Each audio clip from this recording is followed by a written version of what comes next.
ये बात ध्यान रखना कि मेमोरी अपनी तभी फ्रेम होती है जब उससे कनेक्टेड चीजें बनती रहें।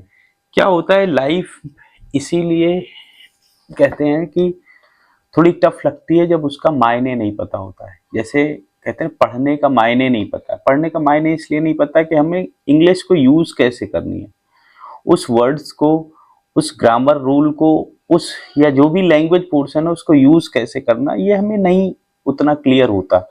लेकिन जिस दिन हमें कनेक्शन आ जाता है कि इसका यूज इस तरह से करना है, इसका यूज इस सिचुएशन पे करना है, तो वहां पे क्या होता है, चीजें आसान हो जाती हैं। और यही सिलेक्शन का एक पॉइंट है। मैं टॉपर्स की बात नहीं करता, मैं एक मेंटर हूं और मैं हमेशा सेलेक्टर की बात करता हूं। सेलेक्टर होता क्या है? सेलेक्टर के अंदर सबसे बड़ी बात, जैसे सेलेक्टर है ना, सेलेक्टिविटी होती है इसके अंदर।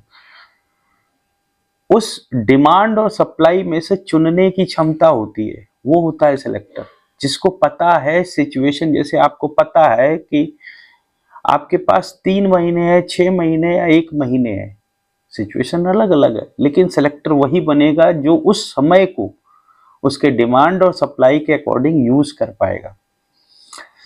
मैं एक सबसे इंपॉर्टेंट बात बताता हूँ कि कोई कहते हैं ना टॉपर्स या कोई सेलेक्टर बनता कैसे। बहुत सारे लोग एसएससी का ही एग्जाम्पल लेते हैं। अगर एसएससी में 30-35 लाख फॉर्म भरते हैं तो एग्जाम लगभग 17-18 लाख लोग देते हैं सीजीएल में।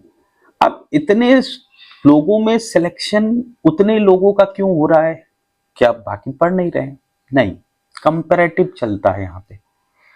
जैसे मैं मान के चलो, एक एग्जाम्पल इससे समझो आप कि इस समय, मतलब आज 24 घंटे में, आज 24 घंटे या पिछले 1 महीने, पिछले 3 महीने किसी भी सेलेक्टर का अन्य से कैसे वो आगे बढ़ता है, उस सेलेक्टर ने उस पिछले 3 महीने या पिछले जो भी दिन थे उनका वो बेहतर यूटिलाइजेशन किया है दूसरे की तुलना में, जो और कॉम्पिटिटर है, तभी वो सिलेक्टर बना है। यहाँ कंपैरिजन ही होता है।